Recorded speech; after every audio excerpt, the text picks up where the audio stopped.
మనం ధ్యానం చేస్తున్న అంశం ఏంటంటే ఈరోజు అస్పృశ్యత లేదా అంటరానితనము లేదా అన్టచబిలిటీ. వాస్తవానికి ప్రపంచంలో ఉన్న భయంకరమైన శాపాల్లో, శాపకరమైన పరిస్థితుల్లో ఒక శాపం ఏంటంటే సంఘాన్ని, సమాజాన్ని పట్టి పీడించిన భయంకరమైన శాపకరమైన పరిస్థితుల్లో ఒక పరిస్థితి ఏంటంటే అంటరానితనం అనేది. కొన్ని దేశాల్లో రంగు రూపంలో, వర్గాల రూపంలో ఈ అంటరానితనం ఉంటే, కొన్ని దేశాలలో ఎలా ఉంటుందంటే ఇది కులాల మధ్యన, వర్గాల మధ్యన, లేకపోతే మనుషుల మధ్యన ఈ అంటరానితనం మనం చూస్తూ ఉంటాం. నా ప్రియ సహోదరి సహోదరులు, అంటరానితనం పోయిందంటే ఇంకా కొన్ని దేశాలలో ఇంకా ఈ అంటరానితనం అనేది పోలేదు. అయితే అంటరానితనం అనేది సాంఘికంగా, సామాజిక పరంగా అది పెద్ద వ్యాధి అని మనం అందరికీ తెలుసు. అవునంటారా కాదంటారా? అంటరానితనం అనేది మంచిది కాదు, అది ఎంత మాత్రం మంచిది కాదు. మరి ఆ అంటరానితనం గురించా ఈరోజు మీరు మాట్లాడుతుందంటే, నేను శారీరక సంబంధమైన అంటరానితనం గురించి మాట్లాడలేదు, కానీ మన ఆత్మలకు ఉండవలసిన ఒక అంటు గురించి మాట్లాడుతున్నాను.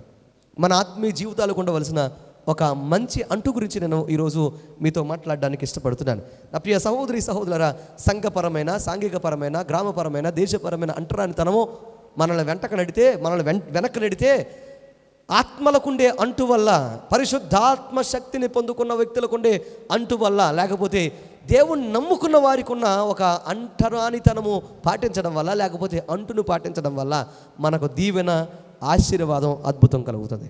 దేవునికి స్తోత్రం కలుగునుగా.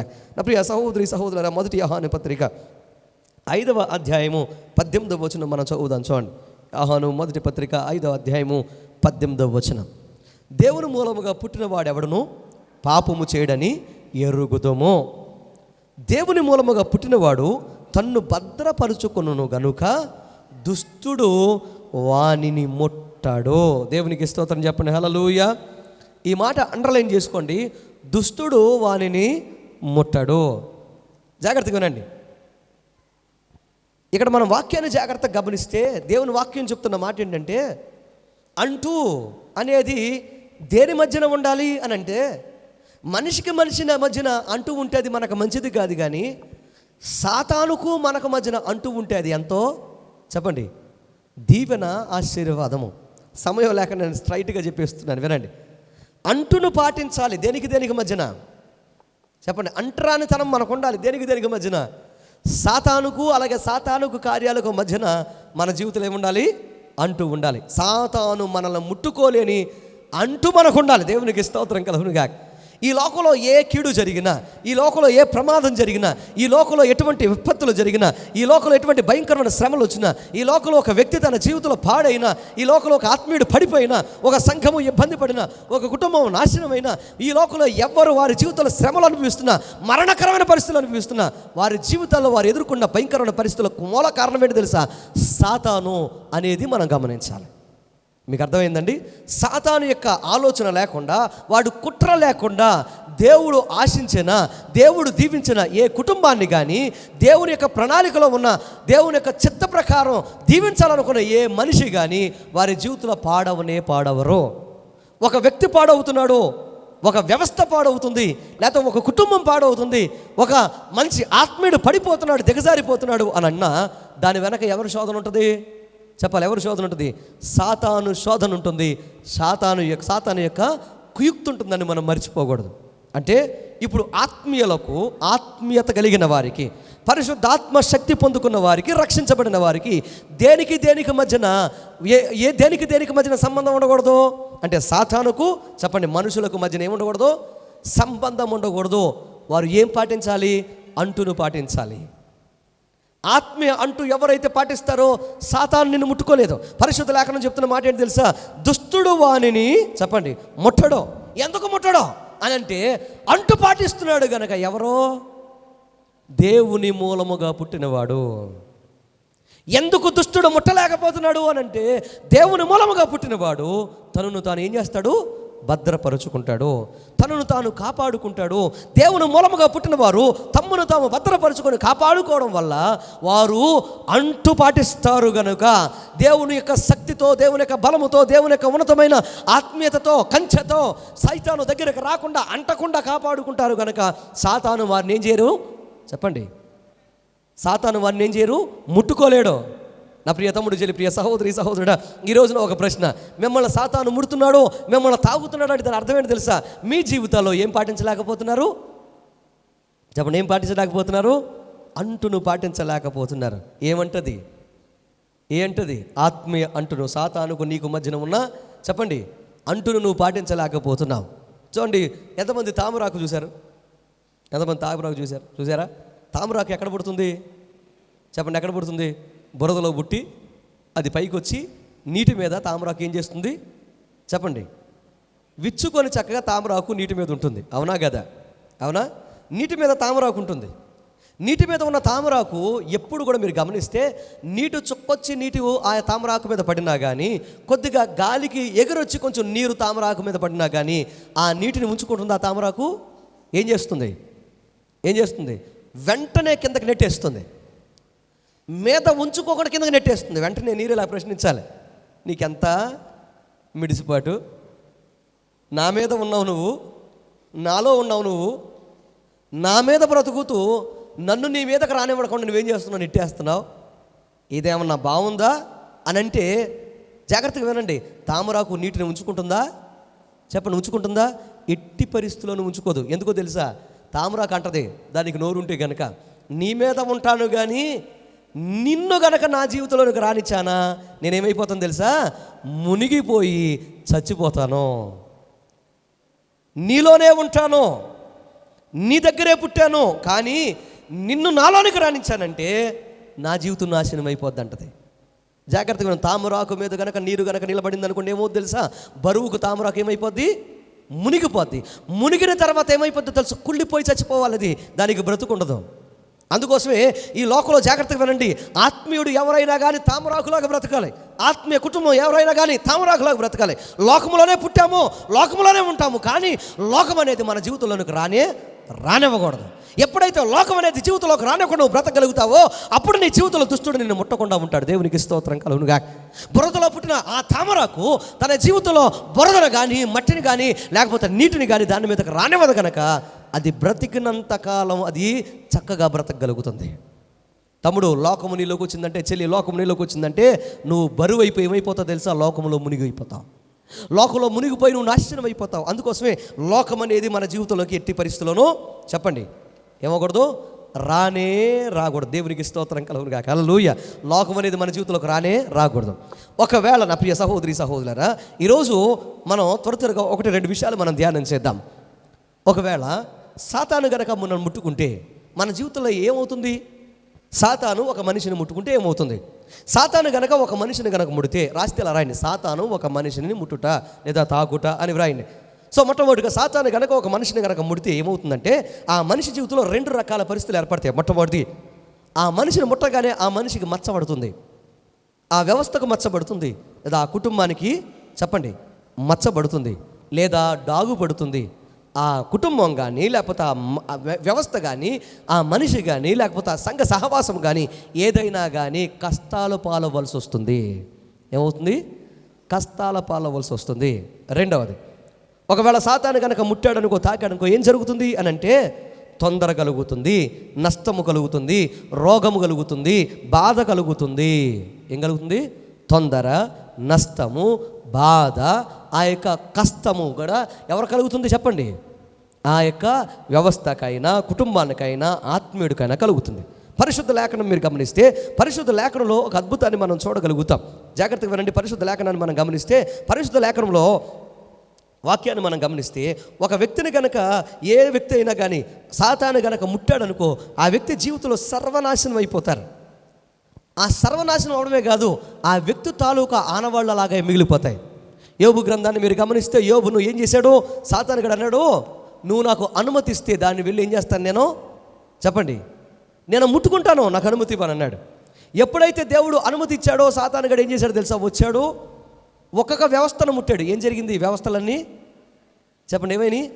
ఎద్దులు చెప్పండి, గొర్రెలు, ఒంటెలు అన్నీ ఏమైపోయినాయి? ఒక్కొక్కటికి అన్నీ పోయినాయి. కుటుంబాన్ని ముట్టాడు, అంటే బిడ్డలు ముట్టాడు. ఏమైపోయినాయి? అందరూ కూడా ఒక్క దెబ్బకే చెప్పాలండి, అందరూ ఒక దెబ్బకే చచ్చిపోయారు. ఆఖరికి అప్పుడు ఏమన్నాడు తెలుసా?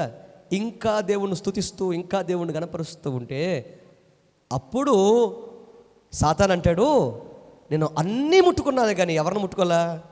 యోబును ముట్టుకోలేదు కనుక ఓ పని చేస్తాను, ఇప్పుడు వెళ్ళి యోబును ముట్టుకుంటానని వచ్చి ఏం చేశాడు?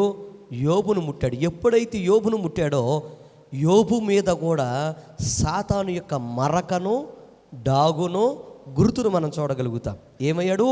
అప్పుడు వరకు ఆరోగ్యవంతుడు, అంతకుముందు కొన్ని క్షణాల వరకు, కొన్ని రోజుల వరకు కూడా యోబు ధనవంతుడు, యోబు ఆస్తిపరుడు, అంతస్తు కలిగిన వాడు, న్యాయవంతుడు, ఊజు దేశంలో ఉన్నతమైన స్థితిలో కలిగిన వాడు అన్నవాడు ఏమయ్యాడు తెలుసా? తెల్లారేటప్పటికల్లా ఎక్కడ కూర్చున్నాడు? బూడిదలో కూర్చొని భయంకరమైన గడ్డలతో, పురుగులతో గోక్కోవడానికి ఈ యొక్క గోళ్ళు లేక ఊడిపోయిన కారణంగా చల్ల పెంకలు తీసుకొని ఆ వస్తున్న రసిని, భయంకరమైన ఆ యొక్క చీమిని, ఆ యొక్క రక్తాన్ని తట్టుకోలేక బూడిద మీద పోసుకుంటూ ఆ యొక్క భయంకరమైన ఈగలు వాలుతూ ఉంటే దాన్ని తోలుకోలేక ఆ బూడిదలో కూర్చొని ఏడుస్తూ ఏం చేస్తున్నాడు తెలుసా?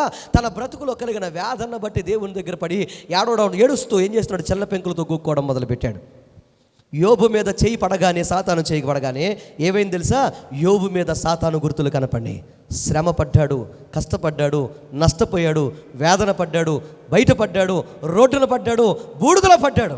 నా ప్రియ తమ్ముడు, చెల్లి, ప్రియ సహోదరి, సహోదరుడా, నీ ఇంట్లో కలుగుతున్న శ్రమలు, నీ ఒంట్లో కలుగుతున్న శ్రమలు, నీ వ్యవసాయ వ్యాపార ఉద్యోగాలు కలుగుతున్న శ్రమలు ఎందుకు వచ్చినాయి ఒకసారి ఆలోచన చేస్తున్నారా? సాతాను ముడుతున్నాడేమో, సాతాను తాగుతున్నాడేమో, సాతాను నీ జీవితంలో కార్యం చేస్తున్నాడేమో, సాతాను వల్ల నీవు ఇబ్బంది పడుతున్నావు ఎప్పుడైనా ఆలోచన చేశారా? చాలామంది ఈ విషయంలో దృష్టి పెట్టరు. దృష్టి పెట్టకుండా ఏం చేస్తారు తెలుసా? ఏదో జరిగిపోతుంది, తలరాత అలాగా మారిపోయింది, లేకపోతే ఎవరో చేతపెడతానని చేశారు, ఎవరో చెల్లంగితనం చేశారు, ఎవరో అది చేశారు, ఇది చేశారు, మా జీవితంలో అలా జరిగింది, ఇలా జరిగింది అనుకుంటారు. కానీ నా ప్రియ తమ్ముడు, చెల్లి, ప్రియ సహోదరి, సహోదరుడా, ఏం జరిగినా సాతాను మూలము గనుక సాతాను మీద మనం ఏం చేయాలి చెప్పండి? ఆత్మీయ దాడి చేయాలని చాలామంది గ్రహించారు. నా ప్రియ తమ్ముడు, చెల్లి, ప్రియ సహోదరి, సహోదరుడా, మీ జీవితంలో ఎదుర్కొన్న ప్రతి విధమైన సైతాను శక్తుల వల్ల కలిగే ప్రతి విధమైన శోధన నుంచి నువ్వు బయటపడాలంటే నా ప్రియ తమ్ముడు, చెల్లి, వినండి, జాగ్రత్తగా వినండి. మీరు చేయవలసింది ఏంటంటే ఉపవాసం అనే దాడి చేయాలి. ఏం చేయాలి? ఉపవాసం అనే దాడి చేయాలి, ప్రార్థన అనే దాడి చేయాలి. ఎవరి మీద? సాతాను మీద. దేవుని ఒక వాక్యం చెప్తుంది, ఎప్పుడైతే ఉపవాసము, ప్రార్థన నువ్వు చేస్తూ దేవుడిచ్చిన సర్వాంగ కవచాన్ని నువ్వు ధరించుకుంటావో, దేవుని చిత్తమైతే మరొక రోజు చెప్తాను సర్వాంగ కవచం ఏంటో, దేవుడిచ్చే ఆయుధాలను నువ్వు ధరించుకుంటావో ఆ ఆయుధాలతో నువ్వేం చేయి? వాటి మీద దాడి చేయి. అప్పుడు వాడు నీ దగ్గర నుండి పారిపోతాడని పరిశుద్ధ గ్రంథం లేవనెత్తుంది, మనకు తెలియజేస్తుంది. దేవునికి స్తోత్రం కలుగునుగా. ఏం చేయాలి? సర్వాంగ కవచాన్ని ధరించుకొని ఏం చేయాలి? సాతాన్ని మనం ఏం చేయాలి? ఎదుర్కోండి. అప్పుడు వాడు మీ యొద్ద నుండి చెప్పండి పారిపోతాడు. శోధనలు ఎక్కువైనప్పుడు, బాధలు ఎక్కువైనప్పుడు మనం ఏం చేయాలి? ఇబ్బందులు ఎక్కువైనప్పుడు ఏం చేయాలి? దేవుని సందులో మోకరించి బిడ్డలతో కలిసి, కుటుంబంతో కలిసి ఎప్పుడైతే ప్రార్థన చేస్తామో, సంఘముగా, సహవాసముగా దేవుని దగ్గర చేతులెత్తి మనం ప్రార్థన చేస్తామో, మనకు ఎదుర్కొన్న ప్రతి విధమైన కీడు, శోధన, ప్రతి విధమైన ఇబ్బందికరమైన పరిస్థితులన్నీ కూడా మన యొక్క జీవితాల్లో నుంచి ఆయనే కనుమరుగు చేసి ఆయనే మన జీవితంలో విజయాలు ఇస్తాడు. చప్పట్లు కూడా దేవుని నామాన్ని గణపరచాలి. మొట్టమొదటిది, సాతాను ఒకరిని తాకితే, ముడితే ఏముంటుంది? ఎలా ఉంటుంది? రెండవది, ఒక వ్యక్తిని గనక దేవుడు ముడితే ఎలా ఉంటుంది చెప్పండి? ఒక వ్యక్తిని గనక దేవుడు ముడితే ఎలా ఉంటుంది? సాతానుకు మనకు మధ్యన అంటుండొచ్చు, కానీ దేవునికి మనకు మధ్యన అంటుండొచ్చా? చెప్పాలి. దేవునికి మనకు మధ్యన అంటుండొచ్చా? చెప్పాలి. ఉండొచ్చా? సాతానుకు మనకు మధ్యన అంటు మనకు ఆశీర్వాదం అయితే, దేవునికి మనకు మధ్యన ఉన్న అంటు అనేది మనకు శాపం. దేవునికి మనకు మధ్యన ఏముండకూడదు? ఎడబాటు కానీ, లేకపోతే చెప్పండి ఏముండకూడదు?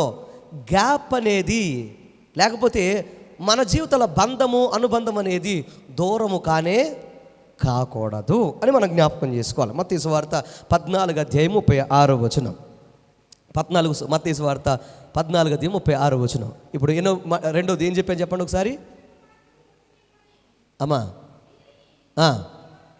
వీరిని నీ వస్త్రపు చెంగు ముట్టుకొనిమ్మని ఆయనను వేడుకొనిరి, ముట్టిన వారందరూ స్వస్థత నొందిరి. దేవునికి స్తోత్రం చెప్పండి. హల్లెలూయా. జాగ్రత్తగా ఉండండి. ఒక భక్తుడు గనక, రెండవది రాసుకుంటే అలా రాసుకోండి, ఒక భక్తుడు లేదా ఒక వ్యక్తి దేవుణ్ణి ముడితే, దేవుణ్ణి తాకితే ఏం జరుగుతుంది? జాగ్రత్తగా వింటున్నారా? దేవునికి భక్తులకు మధ్యన, దేవుని పిల్లల మధ్యన ఏముండకూడదు? అంటూ ఉండకూడదు, ఎడబాటు ఉండకూడదు. పరిశుద్ధ లేఖనాన్ని మీరు గమనిస్తే అనేక మంది యేసు ప్రభు దగ్గరికి వచ్చి అంటున్నారు, ఏమని తెలుసా? అయ్యా, నీ వస్త్రపు చెంగునైనా ముట్టుకోనివ్వు. చాలామంది రోగులు ఉన్నారు, చాలామంది వ్యాధితో ఉన్నారు, చాలామంది భయంకర నాశనకరమైన పరిస్థితులు ఉన్నారు. ఒక్క మాట సెలవివ్వు. దేనికి? నీ వస్త్రపు చెంగునైనా ముట్టుకోనివ్వు, నిన్నైనా ముట్టుకోనివ్వు. ముట్టుకుంటే స్వస్థపడతారని ఎదురు చూస్తున్నారు నాయన అని అంటే యేసయ్య ఏం చేశాడు? అనుమతించాడు. యేసయ్య ఏం చేశాడు? అనుమతించాడు. అనుమతించగానే అనేక మంది వచ్చి ఏం చేస్తున్నారు? వరుసగా ఆయన వస్త్రపు చెంగుని ముట్టేవాళ్ళు ఒకళ్ళు, ఆయనను ముట్టేవాళ్ళు ఒకళ్ళు. ముట్టిన ప్రతి ఒక్కరిని కూడా దేవుడు ఏం చేశాడు చెప్పండి? స్వస్థపరిచాడు. వారు బాగుపడిపోయారు. చెప్పండి కూడా దేవుని నామాన్ని గణపరచాడు.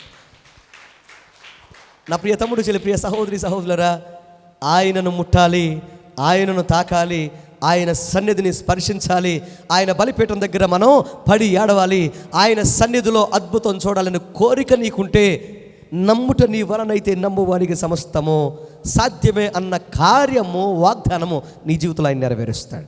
12 సంవత్సరాల నుంచి భయంకరమైన రక్తస్రావ రోగంతో బాధపడుతున్న సహోదరు కూడా నేను వెనక్కుండా వెళ్ళి ఏం చేస్తాను? ఆయన వస్త్రపు చెంగు ముట్టుకుంటాను అనుకుంది. అలాగే వచ్చింది, ముట్టుకుంది. ఏం చేసింది తెలుసా? బాగుపడిపోయింది. ఒక భక్తుడు దేవుణ్ణి ముడితే ఖచ్చితంగా స్వస్థపడతాడు. ఈరోజు మనకు కనపట్లేదు యేసయ్యను ముట్టాలంటే మరి ఏం చేయాలి? కనపడిన రోజు నాలో ఏం చేశారు? వారందరూ కూడా అయ్యా అనుమతివ్వు, నీ వస్త్రపు చెంగు నేను ముట్టుకుంటా అన్నారు. వారు స్వస్థపడ్డారు. మరి ఈరోజు యేసు ప్రభు మనకు కనపట్లేదు కదా, ఆయన శరీరధారిగా లేడు కదా, మనం ఎలాగ ముట్టాలి ఆయన్ని?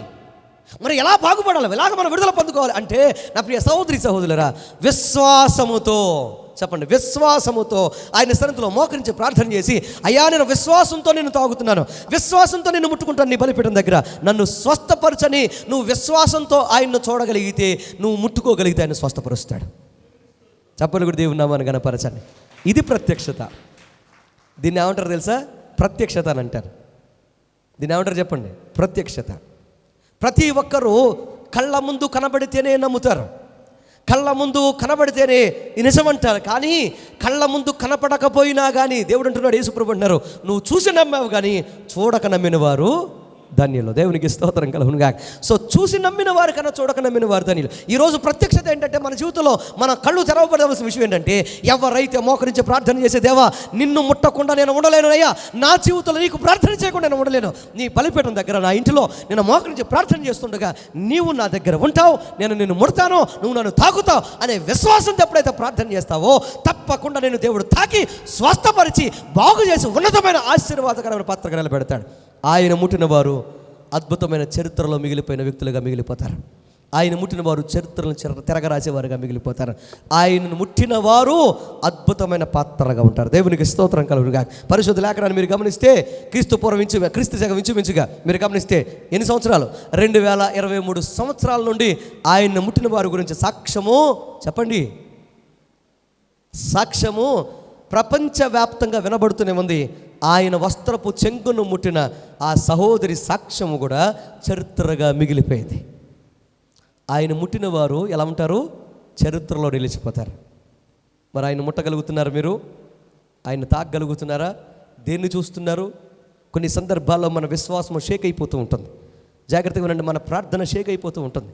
దేన్ని నమ్మాలో దేన్ని నమ్మకూడదో అర్థం కాని పరిస్థితుల్లో మనం ఉంటాం. దేని మీద నమ్మకం పెట్టుకోవాలో అర్థం కాని పరిస్థితుల్లో ఉంటాం. మనం ఎదుర్కొన్న కష్టాలు, నష్టాలు, బాధలు, భయంకరమైన పరిస్థితులు మనల్ని ఏం చేస్తుందో తెలుసా? దేవుని మీద సరిగా విశ్వాసం పెట్టుకోలేని స్థితిలో మనం ఉంటాం. నా ప్రియ తమ్ముడు, చెల్లి, ప్రియ సహోదరి, సహోదరుడు, అలాంటి సమయాలలోనే నీకు కనబడాల్సింది ఏంటి తెలుసా? నీకు వినబడాల్సింది ఏంటి తెలుసా? దేవుడు నీతో ఉన్నాడు, ఆయన నిన్ను విడిచిపెట్టలేదు, నిన్ను విడువను ఎడబాడిన వాగ్దానం చేసిన దేవుడు తప్పక నీతో ఉంటాడని నువ్వేం చేయాలి? ఆయన్ను చూడగలగాలి, ఆయన మీద నువ్వు నమ్మకం పెట్టుకోగలగాలి. దేవునికి స్తోత్రం కలుగునుగా. హల్లెలూయా. మొత్తం లక్షల కాల్బలము దేవుని యొక్క శక్తిని, దేవుని యొక్క కార్యాన్ని చూడలేకపోయింది. కానీ వారు ముందున్న మోషే మాత్రం మీరు ఊరికి నిలబడండి, ఇప్పుడు దేవుడు చేయబోయే కార్యం చూడండి అన్నాడు. దేవునికి స్తోత్రం కలుగునుగా. మీకు అర్థమైందా? లక్షల మంది దేవుని యొక్క కార్యాన్ని చూడలేకపోయారు. ఒకడు మాత్రం ఏం చూస్తున్నాడు? చెప్పండి, ఒకడు మాత్రం ఏం చూస్తున్నాడు? సముద్రాన్ని 2 పాయలుగా చేసినట్టు చూడగలిగాడు. ఎలాగా అంటే ఇప్పుడు చెప్పాను చూసారా, ప్రత్యక్షత. ఏంటది? చెప్పండి, ప్రత్యక్షత. దేవుని కార్యము దేవుడు చెప్పాలి జరిగిస్తాడు. నీ ముందు దేవుడు కార్యము జరిగిస్తాడనే విశ్వాసము నీలోకి రావాలి. అప్పులు ఉన్నాయా? వెంటనే నువ్వు చెప్పగలగాలి. ఇంట్లో కంగారు పడుతుంటే చెప్పగలగాలి, దేవుడు ఉన్నాడు కదా, దేవుడు చూస్తాడు. వ్యవసాయం కలిసి రావట్లేదా? భయంకరంగా లేకపోతే నష్టాలు ఎక్కువైనాయా? లేకపోతే భయంకరమైన కష్టాలు ఎక్కువైనాయా? అప్పులు ఎక్కువైనాయా? లేకపోతే భయంకరమైన తెగుళ్ళు ఎక్కువైనా చెప్పగలగాలి. కంగారు అవసరంలా, దేవుడు చూసుకుంటాడు. దేవుడు వ్యవసాయాన్ని దీవిస్తాడని చెప్పగలగాలి. వ్యాపారమైనా, ఉద్యోగమైనా, చేతి పని అయినా నువ్వు చెప్పగలగాలి, దేవుడు చూసుకుంటాడు. దేవునికి స్తోత్రం చెప్పండి. హల్లెలూయా. ఆయనకు అసాధ్యమైన కార్యం అనేది ఏది చెప్పాలి? ఏది లేదు. మనుషులకు అసాధ్యమే కానీ దేవునికి సమస్తము చెప్పాలి, దేవునికి సమస్తము సాధ్యమే. ఇప్పుడు ఛాలెంజ్ ఏంటంటే, సవాలు ఏంటంటే, నీవు యేసును నీ యొక్క ఆత్మీయ నేత్రాలతో చూసి ఆయన్ని ముట్టుకోగలగాలి.